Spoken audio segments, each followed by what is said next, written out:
Bonjour, alors je fais suite aux deux vidéos précédentes sur le moi et l'anxiété qui est de l'autre côté de la pièce, du moi en tant que centre de commande autonome, séparé du reste du monde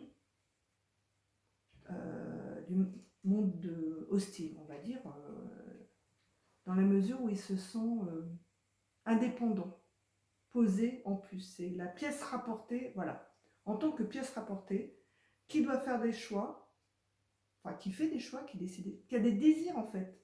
Le choix c'est un désir, je veux, et par là, et qui est tout le temps dans l'anxiété de savoir si son désir, dans le moment, va être congruent avec la volonté des autres, du groupe autour. Parce que si il est congruent et cohérent, il va y avoir une acceptation par autrui, hein, le groupe, l'autre, avec un grand A, ou autrui. Là, on a un bon mot en français, on a autrui, pour définir l'autre en termes généraux, c'est pas mal. Et la confusion, alors hier, non, c'était pas hier, dans la vidéo précédente, on a vu la confusion entre le choix et le résultat du choix. Et je vous ai invité donc à chercher par vous-même si vous trouviez à l'intérieur ce petit moi, hein, ce petit Pinocchio. Alors, je ne sais pas si vous avez essayé. Encore une fois, commentez, hein, c'est une conversation qu'on a. Si vous regardez cette vidéo, je vous invite chaudement à commenter et entamer une conversation parce que c'est ça qui est intéressant. Si je parle dans le vide, c'est toujours beaucoup plus plat que si on discute sur quelque chose. Je veux dire, dans un sens et dans l'autre. Alors là, quand je regarde là, je regarde le tableau de ce qu'on avait fait donc dans la vidéo précédente. Donc on a cette idée de, encore une fois, du petit personnage, hein, moi, qui a des désirs, parce que ça, c'est pareil, les choix, ça nous fait bouger, c'est des actions. Hein, l'action est un choix, l'action de me lever, je fais le choix d'abord de me lever. Donc il y a un mouvement. Hein, je parlais du mouvement perpétuel qui nous déplace du centre en fait. Hein, du centre au sens là où est le corps. On est posé. On va devoir, de toute façon, il y a des espèces de fonctions naturelles du corps. On va devoir aller aux toilettes, manger, patati patata, qui vont nous faire déplacer, donc, en mouvement. Et on a toujours cette idée qu'il y a quelque chose à faire, qui nous pousse, c'est ça qui crée le temps, qui nous pousse en dehors du moment présent. Hein. On a si vous voulez, l'archétype de l'être méditatif qui est là en totale immobilité, où là il n'y a que la respiration. La respiration, pourquoi? Parce que la respiration n'amasse rien, hein. Elle rentre et elle sort sans amasser. C'est un mouvement continu qui n'amasse pas. Et le corps, il va se lever et il amasse, il rentre de la nourriture, enfin la nourriture ressort, ça c'est pareil aussi, ça ne rentre pas. Mais il y a tout le psychologique qui essaye d'amasser des choses. Bon, ça ce sera encore une autre vidéo, mais pour rester sur le sujet, donc on a un mouvement perpétuel avec des désirs d'obtenir des choses ou d'obtenir l'inverse, c'est-à-dire d'empêcher des choses. Donc il y a un mouvement comme ça de désir qui se manifeste par des actions, donc des choix. D'accord ? Alors, tout irait très bien si c'était simplement effectivement l'expression de désir, comme on a chez les animaux. Ils se lèvent, ils vont jouer avec ceci, ils vont manger là-bas. Il y a une pulsion de déplacement et il n'y a pas de feedback de est-ce que c'est bien, est-ce que c'est pas bien. Et chez nous, les humains en l'occurrence, il y a tout un calcul, encore une fois, c'est ce qu'on a vu dans les autres vidéos, sur comment ça va être reçu par autrui. Est-ce que c'est bien? Est-ce que c'est mal? Si c'est mal, comme on l'a vu de façon aléatoire, ça peut changer tout le temps, les raisons pour lesquelles l'action est mal vue, c'est le cas de le dire, on risque une expulsion à différents niveaux de violence, et si c'est bien, on en attend une acceptation qui rassure. Alors encore une fois, on n'est plus à l'époque des cavernes. Elle rassure pourquoi? Par sentiment d'appartenance au groupe. Et ça rassure pourquoi? Parce que tout d'un coup, comme le choix était bon, encore une fois, ça on l'a vu, comme le choix est bon, la personne est bonne, puisqu'il y a une identification totale de l'activité du corps à l'identité. On a une bonne activité, on est une bonne personne, hein, en gros. On a une mauvaise activité, on est une mauvaise personne. Donc, et c'est pas tant d'être une bonne ou une mauvaise personne, c'est d'avoir une continuité dans le feedback apporté par autrui. Parce que ça permet à la personnalité qui est construite simplement sur le compte-rendu de l'autre, d'avoir l'air réel. Encore une fois, si vous êtes une fois bon, une fois mauvais, une fois beau, une fois moche, une fois intelligent, une fois bien, enfin, s'il y a trop de variations dans la réception de la valeur de vos choix, euh, la personne se sent instable, manque de substance. Et c'est juste, c'est tellement clair. Donc la personnalité n'est basée que sur une continuité d'action. C'est pour ça qu'en anglais, on peut appeler ça le selfing aussi. Ça fait la personnalité en sens, c'est le verbe qui se continue. Il n'y a pas de, c'est pas statique, c'est un mouvement. Mais c'est que un mouvement, c'est un flow. Il n'y a pas un moment où on peut arrêter dans le flux des actions et dire là, ma personnalité, elle est là. C'est un flux. Alors, il faut que la validation soit assez cohérente pour avoir l'impression qu'on a une personnalité qui réellement tient la route, dont les contours sont traçables. Parce que sinon, effectivement, c'est intraçable. On ne peut pas dessiner le contour d'un visage qui change tout le temps. Il faut que ça ne change pas trop. Donc, il faut que les gens répondent de façon assez cohérente. Alors, on recherche à faire des choses dans ce sens-là. C'est pas pour le bien en soi, il n'y a pas de bien en soi, mais c'est essentiellement parce que l'identité, la personne, n'est définie que par la compilation de choix.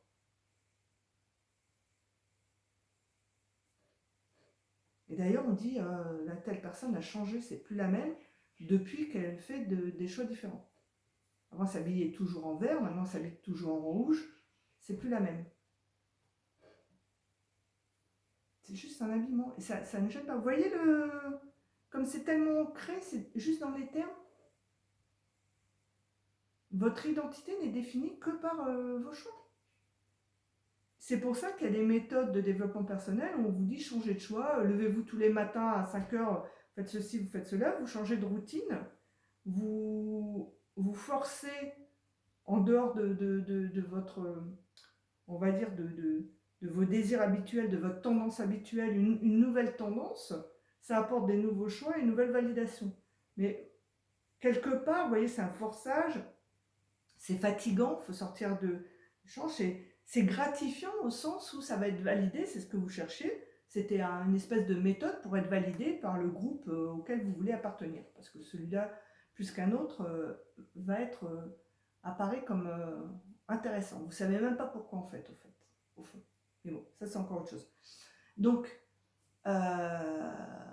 encore une fois, c'est important, quand vous ne faites rien, quand il ne se passe rien, Si vous n'êtes défini que par vos actions, quand vous êtes au repos, au sens repos total, vous n'êtes plus personne. Vous êtes entre deux types d'actions, peut-être vous allez changer, peut-être vous allez être tel type de personne, mais entre deux, du coup, entre deux choix, vous n'êtes plus personne. C'est intéressant.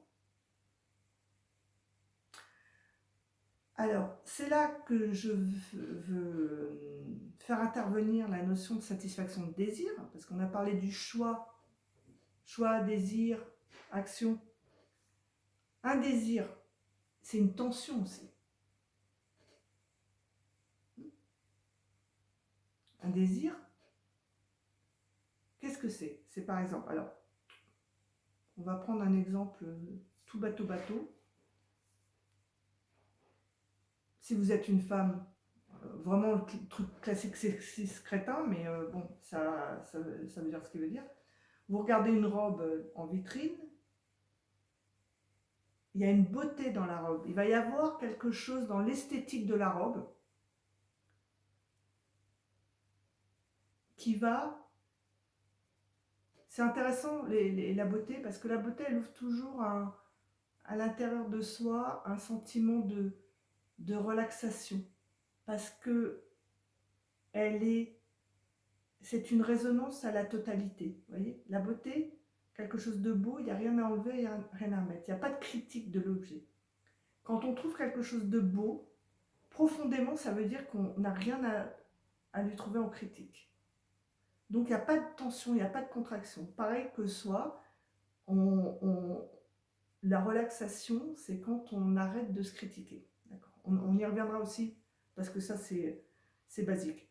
Mais juste là pour aborder ça, donc quand vous regardez un tableau qui est beau, tout d'un coup, il est beau parce qu'il vous touche quelque part, il y a une symétrie, il y a quelque chose qui peut être complètement que personnel, mais pour un instant, votre sens de critique, de dire c'est pas bien, je veux être ailleurs, c'est cette notion de vouloir toujours être ailleurs, faire mieux, comme ce qu'on voyait avec l'amélioration et tout, ce sentiment d'inadéquation et tout, pour cette fraction de seconde où vous trouvez la chose belle, ça ou un paysage, il y a une suspension de la critique interne. C'est ça la beauté. Alors il y a une beauté qui est plus collective parce qu'il y a clairement, encore une fois, il n'y a qu'une conscience, un appel plus objectif, vous voyez, de symétrie de beauté qui nous parle tous. Et après, il y a des détails qui vont être plus subjectifs, mais retenons le fait que vous voyez quelque chose de beau, ou qui vous plaît, comme on dit, c'est quelque chose où il y a une relaxation de cette critique incessante, de cette anxiété incessante, de vouloir faire mieux, être mieux, être. Pour un instant, il n'y a rien. Donc quand on voit quelque chose de beau, il y a toujours ça dans quelque chose qu'on veut. Une robe, alors une voiture, n'importe quoi. Quand il y a par exemple la recherche, là on parle d'un objet d'achat, mais c'est valable pour tout, c'est juste pour l'exemple parce que c'est plus facile. Donc, et qu'est-ce qui se passe? Il y a cet instant où vous trouvez la chose belle, et tout de suite après cette notion du moi qui dit je la veux. Pourquoi il la veut? Parce qu'il veut s'associer à cette relaxation. Tout d'un coup, il y a quelque chose de beau. Exemple, une robe ou une voiture. La voiture, vous voyez dedans, la robe aussi. Il y a quelque part une association qui dit, si je suis là-dedans, la robe ou la voiture, je serai quelque part parfait, pour l'instant, je pourrais être donc fière de moi, donc je pourrais être ok, donc je pourrais être sans anxiété de devoir m'améliorer. Là, je suis validable. Vous voyez, c'est cet espoir, cette espérance avec l'acquisition de l'objet et l'association avec l'objet qui va vous rendre, pour un instant ou plus longtemps, c'est plus ou moins inconscient, donc on ne voit pas que ça ne va pas durer longtemps, mais pour un instant qui va vous rendre enfin adéquate, valable, acceptable. Tout ce qu'on a vu sur ce qui manquait dans le choix et l'anxiété, pourquoi il y avait ce mouvement dans les autres vidéos. Donc l'acquisition de l'objet, c'est ça. Donc le choix, à chaque fois qu'il y a un choix qui sort, comme j'avais dit, c'est un cercle vicieux.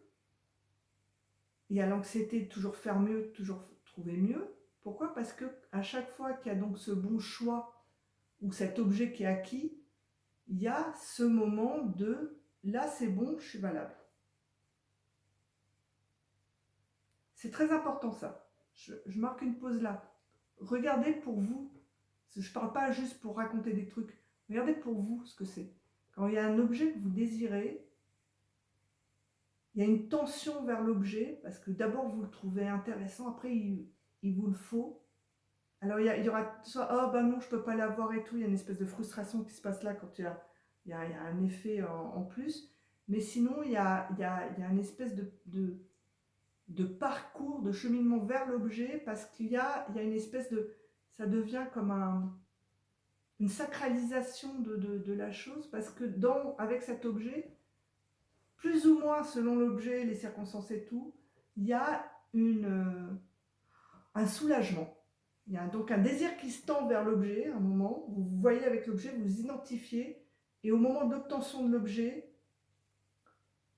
il y a un soulagement de l'attention. Parce que à ce moment-là, vous êtes complètement valable. Hein?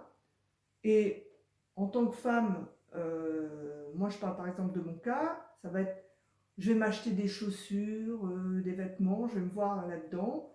Il y a une tension, je m'imagine marcher dans la rue avec toutes ces chaussures, tabada tabada. Il y a une relaxation parce qu'il y a une visualisation de l'image qui semble magnifique.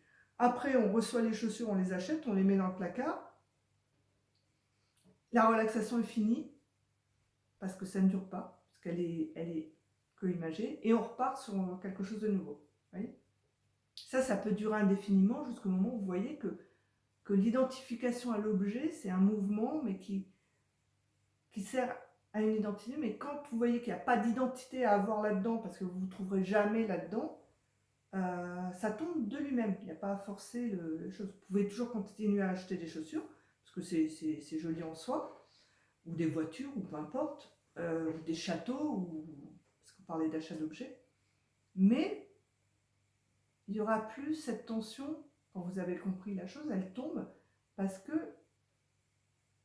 l'image qui est à la sortie, elle n'a aucune conséquence réelle sur ce que vous êtes vraiment. Vous voyez? Et donc, si vous suivez à chaque fois toutes ces pistes, entre ce qu'on a vu dans les autres vidéos, et ça, et d'autres, à chaque fois, vous voyez qu'il y a un mouvement qui est habituel. C'est une espèce de routine, c'est vraiment un conditionnement, une programmation, et ça apporte jamais rien. Ça apporte toujours cet espoir d'être accepté par autrui. Parce que l'acceptation d'autrui apporte ce soulagement éphémère, qui est la fin de la critique interne. Et là, donc, on touche, pour moi, ce qui est la base. Et on en parlera parce que on va aller plus loin dans ce qu'est l'éveil, l'unité, le retrait, parce qu'il y a beaucoup de choses qui sont dites, il y a une grande confusion sur les choses. Et moi, personnellement, c'est pour ça que j'en parle là, la base de tout ça, c'est cette critique interne. Regardez à quel point vous vous critiquez du matin au soir. Vous avez mal mis vos chaussettes, le café est froid, je vais être en retard, là j'ai bien fait, je ne ferai pas bien demain. On critique les autres, le temps qu'il fait, tout le temps. Tout le temps. Et la critique, c'est la même pièce, c'est l'autre. D'un côté, il y a la critique négative et la critique positive de l'autre côté. J'ai bien fait, j'ai mal fait, j'ai bien fait. Aussi le côté positif, parce que je m'admire aujourd'hui, c'est pour ça que je suis très dubitative du développement personnel avec noter vos qualités, rassurez-vous, blablabla, parce que si vous notez vos qualités, c'est-à-dire que vous acceptez les autres côtés qui seraient des défauts, et vous essayez d'amplifier les qualités et d'oublier les défauts. Mais tant qu'il y a un sommet, il y aura l'autre côté. Encore une fois, c'est la dualité, c'est les opposés. Alors que si on définit, on dit on n'a ni qualité ni défaut, mais que des caractéristiques, ça devient plus clair. Et encore une fois, on met fin à ce jugement perpétuel. Ce jugement perpétuel et cette comparaison perpétuelle. Vous vous comparez à votre passé, vous vous comparez à votre avenir éventuel, et vous comparez au voisin, à autrui. Tout le temps, tout le temps, tout le temps, tout le temps. De façon plus ou moins ostensible, tout le temps. C'en est, mais crevant. Regardez bien, à la fin de la journée. Et j'aurais dû faire ça, et si c'était passé ça, le what ifing, comme on dit en anglais, hein, et si je, et l'autre là-bas, et il a mieux que moi, j'ai pas eu assez, et on m'a trompé, on m'a pas respecté, on devrait me respecter. Et il y a un tel entraînement, alors en plus de la base là, du choix et de la décision qui doit être validée par les autres, qui déjà prend pas mal de bandes passantes, hein, si on peut dire comme ça, le reste de votre énergie, elle part dans cette critique personnelle, intense. C'est une espèce de surcouche. Chaque action, il y a un commentateur, on a tous un commentateur, comme un commentateur sportif, qui est en train de critiquer le match, là, comme s'il était en train de jouer, alors que, en plus, c'est une voix dans votre tête, hein, on y reviendra, ça aussi. Mais pour l'instant, regardez ça. Dites-moi si c'est vrai, si vraiment ça fait partie de votre expérience de tous les jours, c'est cette critique, tout le temps. C'est est-ce que je me développe assez vite? Alors si c'est un truc d'éveil, est-ce que je fais assez de méditation? Est-ce que j'ai bien compris? Est-ce que je suis avancée? Ah, l'autre est plus avancé, ah, je devrais avoir ça, je devrais être passé là, je devrais pas être et hier, et comment? Et là, je vais pas me critiquer, je me suis bien pas critiqué. Tout le temps. Tout le temps, il y a cette critique. C'est une quête vaine d'être fier de soi. Enfin, et il y a des petits moments comme ça. Oh là, j'ai bien fait là. Ah, mais ça va pas durer. Ah, mais est-ce que c'est bien moi qui ai bien fait? Non, j'ai eu de la chance là. Ça va pas durer. Tout le temps. Tout le temps. C'est une critique embarquée. Alors, on l'a plus ou moins. Il y en a qui l'ont. Ah, c'est de ma faute, je suis coupable depuis des millénaires, d'Alidi.